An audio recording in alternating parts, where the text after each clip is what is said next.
네, 복소수와 2차 방정식 3페이지 세 번째 학습지 2번 문제 풀겠습니다.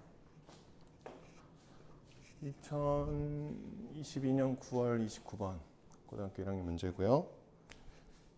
29번이니까 맨 뒤에서 두 번째 문항, 어려운 문항이죠. 정답률은 17.3%였습니다. 29번 치고는 정답률이 좀 높은 편이긴 한데요. 이따 문제 풀이하면서 좀 얘기해 볼게요. A, B는 실수고요. x제곱 더하기 ax 더하기 b는 0의 두근의 알파 베타라고 했고요. 이렇게 생긴 거의 두근을 이렇게 했어요. 자연수 n의 최소값을 구하시오 해서 두 가지 조건을 줬네요. 뭐 되게 복잡해 보이는 문제인데요. 막상 해보면 그렇게까지 복잡한 내용은 또 아니긴 합니다. 그래서 먼저 이 두 개 가지고 우리가 뭐 하면 되냐면 근과 계수와의 관계 하시면 돼요. 근과 계수와의 관계는 아주 많이 출제되는 내용이니까 뭐 자연스럽게 쓰시면 됩니다. 그래서 보면 얘는 알파 플러스 베타가 마이너스 A, 얘는 알파 베타가 B라는 게 나오고, 얘는 두근이 요거니까 알파 플러스 베타 플러스 2이니까 4겠죠? 얘가 마이너스 3A, 그 다음에 두 개 곱하면 알파 베타 2알파 2베타 플러스 4는 3B, 뭐 이 정도 암산은 괜찮죠? 이렇게 나옵니다. 그러면 요거 가지고 바로 A가 나와요. 마이너스 A 플러스 4는 마이너스 3A니까요. 2A는 마이너스 4, A는 마이너스 2 해서 A가 뭐 간단하게 마이너스 2가 나옵니다. 그거 가지고 또 B 구하시면 돼요. B는 봅시다. 얘가 B고요. 얘가 2알파 마이너스 2A 플러스 4가 3B네요. 그런 A인데 A가 마이너스 2니까 4, 4, 8은 2B 해서 B는 4가 됩니다. 그래서 A는 마이너스 2, 마이너스 2, B는 4, 인 0의 두근이 알파 베타다, 뭐 이렇게 알려주는 거예요. 그래서 알파 플러스 베타는 2죠. 알파 베타는 4. 이렇게 되는 상태다라고 생각하시면 됩니다. 뭐 여기까지는 어렵지 않게 나올 거고요. 이제 이 밑에를 잘 해석하셔야 돼요. 이렇게 이런 문제가 많이 나와요. 뭐 n을 구해봐라. n은 자연수. 이렇게 어려운 문제들일수록 이런 식으로 문제를 많이 주는데, 이거 어려운 문제를 접근을 잘 못하는 친구들이 여기서 이제 어떻게 해야 되는지 좀 고민을 하는 경우들이 있어요. 근데 수학을 잘하는 학생들일수록, 수학 점수가 높은 학생들일수록 그냥 사실 아무 생각 없이 문제를 풀이하거든요. 무슨 말이냐면 수학을 좀 어려워하는 친구들의 좀 단점이 뭐냐면 문제풀이가 어떻게 가는지 모르겠으면 아예 시작을 못하는 경우들이 많아요. 이렇게 쳐다만 보고 있다가 그냥 모르겠다 하고 넘어가는 그런 경우들이 많은데, 잘하는 학생일수록 이거를 이렇게 풀어야지 라는 생각을 하면서 푸는 게 아닙니다. 그냥 할 수 있는 걸 하면 돼요. 자연수 n의 최소값을 구하라고 했으니까 어떻게 하면 되냐면, 이거 무슨 말인지 잘 모르겠잖아요. 그럼 그냥 한번 넣어보는 거예요. 어떤 거? 자연수니까 1부터 넣어보면 되죠. 그래서 넣어보면서 그냥 규칙성을 파악해 가는 겁니다. 이게 이런 의미구나 라는 거를 경험적으로 파악하는 거예요. 머릿속으로 판단하는 게 아니고. 그러니까 처음에 뭔가 있으면 그냥 이런 문제 이제 익숙해져야 되는데, 나오면 그냥 내가 할 수 있는 걸 해본다. 작은 숫자부터 한번 넣어본다 라고 생각하시면 돼요. 그래서 1을 한번 넣어보면 돼요. 1. n을 1이라고 한번 해보자고요. 그럼 어떻게 되냐면 알파 1 더하기 베타 1이죠. 알파 1 더하기 베타 1 여기 있네요. 2네요. 얘가 양수인지 확인하래요. 양수 맞네요. 이 가족권이 맞네요. 이런 얘기구나. 그럼 n이 1일 때 그럼 또 두 번째는 뭐냐면 알파 더하기 베타랑 알파 제곱 더하기 베타 제곱이 같았으면 좋겠대요. 근데 알파 더하기 베타는 2였고요. 알파 제곱 더하기 베타 제곱 구하면 되는데 이거 곱셈 공식이네요. 그래서 곱셈 공식 알파 더하기 베타의 제곱 마이너스 2알파 베타 하면 되는데, 알파 더하기 베타가 2니까 4 빼기 4, 2, 8 해서 마이너스 4 이렇게 되죠. 2랑 마이너스 4는 같지 않죠. 그래서 n이 1인 경우는 안 되는 거예요. 이해되나요? 한 번만 해봐도 이제 대충 이해가 되죠.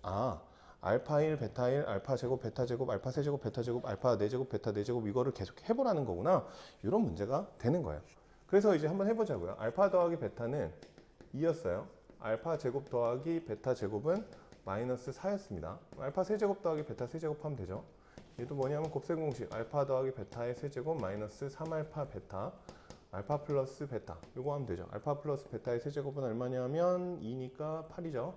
빼기 3, 4, 2니까 8 빼기 24에서 마이너스 16 이렇게 되네요. 알파 세제곱 더하기 베타 세제곱은 마이너스 16 이런 식으로 구하면 돼요. 그래서 봤더니 또 다르네요. 그럼 또 이제 뭐 해야 돼요? 4제곱 해야 돼요.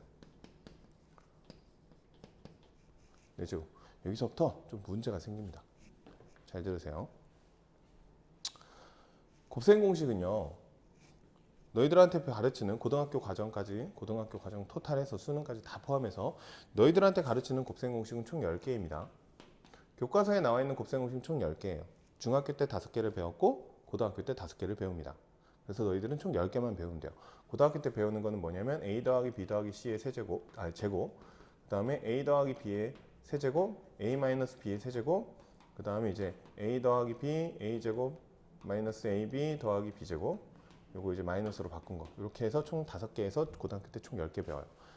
그러니까 고등학교 수준, 수능까지 포함해서 너희들한테 요구하는 곱셈 공식의 수준은 최대 3차예요. 3차. 이해되나요? 3차. 4차는 안 배웁니다. 근데 문제 나왔네요. 어떡하죠? 거기서부터는 이제 원리로 들어가는 거예요. 원리로. 이거를 4차 공식, 5차 공식, 6차 공식, 7차 공식 이렇게 다 외우고 있으시면 안 돼요. 알겠죠? 뭐 외우는 게 나쁘다. 뭐 이건 아닙니다. 뭐 문제집이나 다른 데 보면 막 복잡한 공식들 많이 있어요. 선생님도 압니다. 선생님도 옛날에 학원 강사했을 때 그런 거 다 외우기 시켰어요. 근데 그거는 이제 내가 학원 강사일 때 얘기인 거고 선생님이 또 이제 공교육 교사로서 또 설명을 해주자면 실제 너희들한테는 요 수준에서만 출제를 하게끔 되어 있어요. 학교 시험이든 수능이든 간에.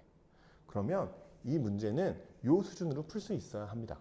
그래서 예를 들어 알파 제곱 더하기 베타 제곱의 뭐 제곱 빼기 뭐 이런 식으로 해서 구하기 시작하면 문제풀이가 한도 끝도 없어져요. 그러니까 너희들이 외워야 되는 공식이 한도 끝도 없어집니다. 선생님 한 가지 얘기하자면 선생님 수업 들어가는 반에서 많이 얘기하는데 교육과정이라는 게 있어요. 좀 쓸데없는 얘기 좀 쓸데없는 얘기는 아니고 아무튼 좀 딴 얘기 좀 할게요. 교육과정이라는 게 있어요. 교육과정이라는 건 뭐냐면 너희들한테 이만큼 가르치겠다라고 틀을 잡아놓은 겁니다. 다시 얘기하면 이 틀을 벗어나는 건 가르치지 않아요. 그걸 잘 생각하셔야 돼요. 교육과정, 교과서는 너희들한테 이만큼만 공부하세요 라고 틀을 잡아줬어요. 근데 너희들이 그 이상의 것을 공부하기 시작하면 조금 문제가 생깁니다. 공부하는 게 나쁘다는 얘기를 하는 건 아니에요. 근데 선생님들은 출제를 이 범위 안에서만 할 거예요. 근데 너희들이 이 문제를 이 범위 밖의 내용 가지고 가져와서 이렇게 뭔가 공식 다른 외부 공식이라든가 뭐 흔히 말하는 뭐 3초 만에 푸는 방법 뭐 이런 것들 있죠. 그런 것들을 가져와서 문제풀이를 하기 시작하면 너희들이 공부해야 되는 양이 무한대로 늘어납니다. 무슨 말인지 되나요? 학교 교육과정은 학교 선생님들은 그 수능이라는 제도는 요만큼 범주 안에서 출제를 하겠다라고 틀을 딱 가둬줬는데 너희들이 밖의 것을 하나씩 끌어오기 시작하면 그런 식으로 막 문제풀이 방법을 새롭게 만들어내기 시작하면 너희들이 공부해야 되는 양이 이 문제마다 풀이법을 새롭게 다 만들어야 되잖아요. 그러면 못 푼다고요, 결국. 너희들이 세상 모든 수학을 다 알 수는 없잖아요. 수학이 얼마나 범주가 넓은데요. 지금 너희들이 배우는 건 아주 협소한 수학이거든요. 고등학교 때 배우는 건 사실 수학이라고 할 수 없어요. 산수에 가깝죠. 그래서 아주 지엽적이고 아주 작은 부분의 수학을 배우고 있으면서 엄청나게 다양한 것들을 너희들이 막 끌어와서 뭐 몇 개 굉장히 많이 아는 것처럼 이렇게 약간 이렇게 자만을 가지기 시작하면 결국 어렵게 응용되는 문제들 다 못 푼다고요. 선생님들은 얼마든지 너희들이 그 외부 공식을 가지고 푸는 문제를 못 풀게끔 문제를 세팅할 수 있어요. 그것도 출제하시는 쌤들도 다 아신다고요. 그래서 여기서부터는 이제 어떻게 해야 되냐면은 원리를 파악하셔야 되고 이 사람의 출제자의 의도를 파악하셔야 돼요. 이 사람의 출제자의 의도는 얘를 알파 제곱 더하기 베타 제곱 뭐 이걸로 하라는 의도가 아니었어요. 예를 들어 5제곱도 가야 되는데 얘가 뭐 알파 제곱 베타 제곱 곱하기 뭐 알파 세제곱 베타 세제곱 뭐 이런 식으로 해서 공식으로 만들어서 하라는 게 이 사람의 의도가 아닙니다. 알겠죠? 이 사람의 의도는 뭐냐면 이거예요. 잘 보세요. x제곱 마이너스 2x 플러스 4는 0의 두근이 알파 베타거든요. 요 모양을 좀 아셔야 돼요. 요 모양. 여기서 요 마지막 곱셈 공식 있죠? 5번째. 이게 나중에 인수분해에서 되게 중요해져요. 인수분해. a 세제곱 더하기 b 세제곱. 요 인수분해가 되게 중요한 거거든요. 얘는 곱셈 공식보다 인수분해 쪽이 매우 중요합니다. 요 10개를 안다라는 말의 의미는 그냥 10개를 외우고 땡치라는 얘기가 아니고 10개를 완벽하게 원리까지 응용, 변형, 활용까지 다 할 수 있게끔 공부해라 라는 게 의도예요. 알겠죠? 그래서 요거가 좀 보이셔야 돼요. 그래서 무슨 말이냐면 얘를 보면요. 이게 떠오르셔야 돼요. 무슨 말이냐. 좀 더 쉬운 예시로 들어볼게요. x세제곱 더하기 1이라는 게 있어요. 그럼 얘가 인수분해하면 x 더하기 1, x제곱 빼기 x 더하기 1이죠. 그죠? 무슨 얘기냐면 반대로 요 모양을 보면 얘를 추론할 수 있어야 돼요. 요 모양을 보자마자 아 이거 그럼 앞에 x 플러스 1 붙으면 이렇게 식이 되겠다. 이게 추론할 수 있어야 되거든요. 그러니까 뭐냐면 얘는 앞에 거 제곱, 뒤에 거 제곱, 앞에 거, 뒤에 거 하나씩이에요. 앞에 거 x, 뒤에 거 1, 앞에 거, 뒤에 거 하나씩 하니까 x죠. 이해되나요? 여기서 무슨 모양이 나와야 되냐면 앞에 거 x, 뒤에 거 2의 제곱이죠. 가운데 2x죠. 그럼 앞에 뭐가 붙냐면 x 플러스 2가 붙는다라는 걸 추론할 수 있어야 돼요. 아, 이 식은 여기에서 튀어나온 거다. 그래서 곱셈 공식을 완벽하게 이해한다는 의미가 이런 의미라고요. 알겠죠? 요거가 이렇게 인수분해 된다라는 의미. 그리고 얘해가 된다는 얘기는 얘해가 된다는 거랑 또 같은 의미다. 좀 어려울 수 있어요. 이거 많이 공부하셔야 되는데. 그래서 얘를 전개하면 어떻게 되냐면 x 세제곱 더하기 8은 0의 해가 돼요. 얘가. 그럼 무슨 말이냐면 x 세제곱은 마이너스 8. 그러니까 알파 세제곱은 베타 세제곱은 마이너스 8이라는 걸 알려주는 게 이 출제자의 의도. 여기 내용의 핵심입니다. 이거를 너희들이 할 수 있어야 돼요. 이게 되게 중요해요. 이게 중요합니다. 이 내용이 중요합니다. 요거 제발 곱셈 공식으로 푸시면 안 돼요. 알겠죠? 정답이 얼마지? 6이니까 6까지만 하면 돼서 사실 너희들이 아는 곱셈 공식, 너희들이 외우고 있는 곱셈 공식 수준으로 해결이 됩니다. 근데 실제로 요 문제 출제를 다르게 하면 요거 없으면 못 풀어요. 얘기해 볼게요. 그러면 맞아. 그러면 얘 어떻게 되냐면 알파 세제곱이 마이너스 8, 베타 세제곱이 마이너스 8이니까 마이너스 8 알파, 마이너스 8 베타가 돼요. 그래서 마이너스 8 알파 플러스 베타 해서 2니까 마이너스 16이 됩니다. 얘는 알파 세제곱 마이너스 8 알파 제곱 더하기 베타 제곱이 되죠. 알파 제곱 베타 제곱은 얼마죠? 마이너스 4. 얘는 얼마예요? 32.